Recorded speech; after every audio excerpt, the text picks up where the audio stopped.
안녕하세요. 글로벌 리스크 책의 조이준입니다. 오늘 저희는 서방의 제재가 러시아를 어떻게 변화시키고 있는지, 그 사이에 경제는 힘들지만 또 그 사이에 어떤 자신감을 얻게 됐는지를 한번 알아보겠습니다.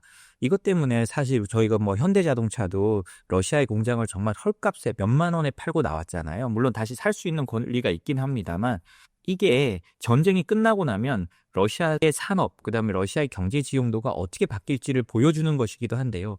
중국에서도 그런 말이 있잖아요. 트럼프 대통령이 중국에 대한 제재를 많이 하고 일기 때부터 하니까 우리는 보통 중국이 어마어마한 타격을 받을 거라고 생각하는데요. 물론 타격을 많이 받았습니다. 받았지만 중국에서는 트럼프 대통령을 제2의 아버지라고 부르잖아요. 제2의 국부라고요. 왜냐하면 트럼프 때문에 반도체나 AI나 이런 것들이 급격하게 성장할 수 있었다는 겁니다. 이런 것처럼 푸틴도요. 그 비슷한 발언을 하는데요. 서방의 제재로 인해 러시아 경제가 오히려 튼튼해졌다라는 식으로 말하고 있습니다. 실제적으로는 아주 어렵지만 특정 분야에 있어서는 정말로 그 러시아 기업들이 살아남기 위해서 경쟁력을 강화한 것도 있거든요. 이 부분 오늘 한번 살펴보도록 하겠습니다. 푸틴 대통령이요. 서방의 일부 제재 완화 제한은 책략에 불과하다라고 말을 했다고 하는데요. 푸틴 대통령은요. 지난 18일 러시아 기업인 연합 제34차 연례총회에서요. 총회 회장과 만나서 대담을 가지는데요. 70세가 넘는 푸틴이 72세인가 그랬습니다. 72세가 넘는 나이에 그냥 주저리주저리 계속 떠듭니다. 이거 정말 대단한 건데요. 이걸 하면서 푸틴이 아주 자랑을 합니다. 서방의 제재는 우리를 무너뜨리지 못했고 그로 인해서 우리의 경제는 오히려 성장했다라고 말을 합니다. 그러면서 푸틴이 누구도 WTO는 신경 쓰지 않는다. 과거로 돌아가는 건 이제 불가능하고 그러니까 우리가 힘을 키워야 된다. 근데 유럽은 지금 거의 제로 성장인데 러시아를 포함한 브릭스는 세계 경제 성장의 최선두에 있다. 우리가 더 좋은 위치에 있다. 트럼프 말로 하면 우리가 카드를 가지고 있다가 되겠죠. 그러면서 서방이 우크라이나 전쟁 이후 러시아의 재산을 동결한 거에 대해서요. 모든 것을 비문명적으로 동결하고 빼앗아 갔다라고 비난까지 합니다. 푸틴이 말합니다. 러시아의 기업들은 지난 몇 년 동안 상당한 도전에 직면해 왔습니다. 우리는 이 사실을 잘 알고 있습니다. 그러면서 강력한 제재 압박, 국제 결제, 해외 거래 제한과 같은 문제들이 세계 경제에서 무역과 투자의 자유를 위협하는 요소가 되고 있다라고 말합니다. 그 러시아는 전쟁 이후로 스위프트, 그 국제 결제에서 끊겨버렸거든요. 그래서 지금 사실상 러시아의 큰 은행들은 거의 해외 결제를 못하고 있습니다. 일부 몇몇 은행들만, 소규모 은행들만 해외 결제를 할 수 있도록 하고요. 우리나라가 필요한 부분, 서방도 자신들이 필요한 부분에 대해서만 일부 결제를 열어주고 있는 상황입니다. 그런데 푸틴은 이렇게 말합니다. 중요한 점은요. 러시아 기업들이 제재 환경에서 생존하는 법을 배웠다는 것입니다. 기업들은 새로운 환경에 적응했고 대체 협력 메커니즘을 개발하고 외국 파트너들과 새로운 방식으로 협력하기 시작했습니다. 라고 말합니다. 그러면서 푸틴은 제재는 러시아 경제의 긍정적인 구조 변화를 촉진하는 계기가 되기도 했습니다. 금융, 기술, 기타 주요 산업 분야에서 새로운 혁신이 이루어지고 있습니다. 라고 말을 하고 있거든요. 이건 사실 상당 부분 허세일 수 있습니다. 그렇지만 확실한 건요. 서방이요. 비자, 마스터카드 다 끊으면 러시아에서 카드 결제가 안 될 줄 알았는데 러시아는 러시아 내부 카드 결제망을 만들어서 러시아에 지내는 사람들, 러시아에 안에 있는 사람들은 큰 문제가 없도록 만들어졌습니다. 그런 금융, 그리고 기술도 이제 서방과 다 차단되다 보니까 새로운 기술을 만들고 있는 거죠. 심지어 이제 마이크로소프트 오피스 이런 것도 러시아에서는 제대로 쓸 수 없습니다. 중국 같은 경우는 거의 오피스에서 독립을 해가고 있거든요. 그 MS 같은 경우에는 중국이랑 거대 시장을 이제 놓쳐버린 거죠. 그리고 푸틴 말대로 기타 주요 산업에 새로운 혁신이 일어나고 있다라는 것도 어느 정도는 사실입니다. 예를 들면 자동차도 그렇고요. 반도체, 그다음에 AI 이런 부분도 러시아가 워낙 기술 강국이기 때문에 그런 부분들에서 새로운 혁신이 일어나고 있는 것도 어느 정도는 사실입니다. 완벽한 건 아니지만요. 그러면서요. 러시아 재무부의 집계를 말하는데요. 현재 러시아 개인 및 법인에 부과된 제재 조치는 총 28,595건에 달합니다. 라고 말합니다. 이건 러시아 재무부에서 집계했다고 합니다. 이는 전 세계 모든 국가에 대해 부과된 제재를 합친 것보다도 훨씬 많은 수치고요. 그러니까요. 서방이요. 제스처 차원에서 일부 제재를 해제하거나 완화하겠다고 제안해도 우리는 그것이 단순한 책량에 불과할 것임을 알고 있습니다. 라고 말을 합니다. 제재를 하나 풀면 또 다른 방식으로 새로운 압박을 가할 거고요. 28,595건에 달하는 어마어마한 제재가 있기 때문에 일부 풀어준다고 해서 러시아에 큰 도움이 되지 않을 거라는 거죠. 그러면서 이러한 전략은 과거에도 있었던 일입니다. 대표적인 사례가 바로 잭슨 베닉 수정안이라고 합니다.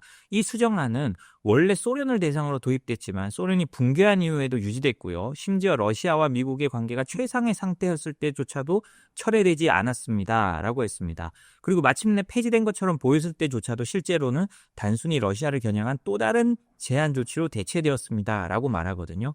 이런 걸 보면 러시아는 미국 혹은 유럽의 제재 완화에 대해서 믿고 있지 않은 거죠. 푸틴은 그러면서 이렇게 강조합니다. 제재와 각종 제한 조치는 이제 세계 경제가 새로운 국면으로 접어들었다는 걸 보여주는 현실입니다. 우리 눈앞에서 새로운 경제적 대립이 전개되고 있고요. 그 누구도 더 이상 WTO 규칙을 신경 쓰지 않게 되었습니다. 그러면서 푸틴은 말합니다. 과거로 돌아가는 것은 불가능하다. 라고 하기 때문에 이제 자강해야 되고 이 규제와 제재를 상수로 보고 그 안에서 우리가 탈출구를 찾아야 한다. 그리고 우리는 거기에 잘 적응하고 있다라는 게 푸틴의 논지입니다. 그러면서 푸틴은요, 자신이 박수받기 위한 발언을 하는데요. 경제적으로 보면 유럽 국가들은 거의 제로 성장 상태고 일부는 경기 침체에 진입하고 있습니다. 그렇지만 러시아가 포함된 브릭스는 최근 몇 년 동안 세계 경제 성장의 선두에 서 있고요. 높은 경쟁 성장률을 기록하고 있습니다. 라고 하니까 이미 이제 청중들이 박수칠 준비를 합니다. 막 카메라가 돌아가고요. 2024년 유로존의 GDP 성장률은 0.9%였지만 브릭스의 성장률은 4.9%고 러시아는 지난 2년 연속으로 4.1% 성장을 기록했습니다. 하니까 청중들이 박수를 칩니다. 이 러시아의 성장에 대해서는요. 여러 분석들이 있죠. 전쟁 경제로 전환돼서 모든 그 국가의 자원이 전쟁 물자 생산에 들어가니까 그로 인해서 GDP 수치가 올라가는 착시 효과다라는 말도 많고요. 실제로 이제 러시아는 전쟁 물자 이외에 다른 물자들이 부족하니까 물가도 상당히 높고 지금 이자율이 20% 넘게 유지되고 있습니다. 그런데 이게 잘 나가는 경제라고 할 수 없잖아요. 이자율이 20% 정도 되는데 성장률이 4%라는 건 오히려 그만큼 까먹었다는 뜻도 되는 건데요. 그러면서 푸틴은 말합니다. 가장 중요한 것은 경제가 붕괴하거나 지나치게 위축되지 않도록 하는 것이다. 이는 매우 미묘한 균형이 필요한 문제입니다. 라고 말합니다. 그런데도 우리는 이걸 해낼 수 있다. 라고 하고 있거든요. 그러니까 푸틴도 자신들의 경제가 살얼음판을 걷고 있다는 건 알고 있는 겁니다. 그러면서 이제 경제인들한테 우리가 이렇게 잘 관리할 테니 최선을 다해달라라고 말하면서요. 서방이 지배되고 점차 약화되고 있고 새로운 글로벌 성장의 중심이 이제 러시아나 브릭스로 되고 있다고 말하면서요. 이런 변화는 자신들에게 오히려 긍정적일 거라고 자신을 합니다. 그러면서 2022년 후 러시아 시장을 떠난 외국 기업들이 복귀할 가능성이 있지만 이제 우리 그 시장을 복귀하는 기업들에게 잘 내주지 않을 거야. 이렇게 말을 하고 있습니다. 이제 일부 철수했던 기업들이 복귀를 고려하고 있지만 이 문제를 너무 자세히 공개하는 것은 적절하지 않을 수 있다고 말하면서요. 여기서 중요한 점은 러시아 기업들이 이미 다양한 단계의 투자 주기에 들어섰다는 사실입니다. 라고 합니다. 떠났던 글로벌 기업들의 공장을 인수한 기업들이 러시아 기업들이 거기 또 재투자를 했기 때문에 우리는 이제 니들이 돌아온다고 바로 이거를 주지 않을 거라고 그러는 거거든요. 푸틴이 말합니다. 외국 기업의 복귀 문제를 논의할 때도 반드시 고려해야 할 핵심 기준은 러시아 기업과 근로자의 이익이 최우선이라는 거라고 말을 하거든요. 그 말은 돌아와도 니들한테 예전처럼 다 주지 않을 거야 라는 말입니다. 그러면서 푸틴은 단언합니다. 기업들이 저가로 러시아 사업을 매각한 뒤 다시 헐값의 자산을 되살려는 시도는 절대 허용하지 않을 것입니다. 라고 말합니다. 우리는 누구에게도 러시아 시장을 떠나라고 강요하지 않았습니다. 라고까지 말합니다. 그러니까 니들이 나갈 때는 잘 나갔지만 들어올 때 다시 비싼 값 주고 사. 안 그러면 우리가 계속 할 거야. 라고 말을 하는 거거든요. 여기까지가 푸틴의 어떤 허세와 같은 그렇지만 자신들의 노력을 보여주는 그런 발언이었다고 하면요. 현실이 어떤지 한번 짚어보겠습니다. 우리가 아마 러시아의 현실을 명확하게 알 수는 없습니다. 푸틴이 이렇게 자랑을 했지만요. 러시아는 지금 항공기 수리도 난항을 겪어서 항공편이 줄어들 정도로 힘들어하고 있습니다. 왜냐? 서방의 기술이 없으면 할 수 없는 거죠. 모스크바 타임즈의 보도를 보면요. 올 연말까지 러시아의 국내선 항공 여객 수는 전년 대비 6.1% 감소한 7,950만 명이고요. 국제선은 6.7% 감소한 2,520만 명으로 예상된다고 합니다. 왜 이렇게 감소했느냐? 서방의 제재로 러시아 항공사들은 보잉과 에어버스의 새로운 항공기 및 예비 부품을 구매할 수 없기 때문입니다. 작년 러시아 항공사들은 수리 문제로 58대의 항공기를 퇴역시켰고요. 현재 러시아의 민간 항공기 보유 대수는 제트기 1138대, 헬리콥터 920대 정도로 줄어들었다고 합니다.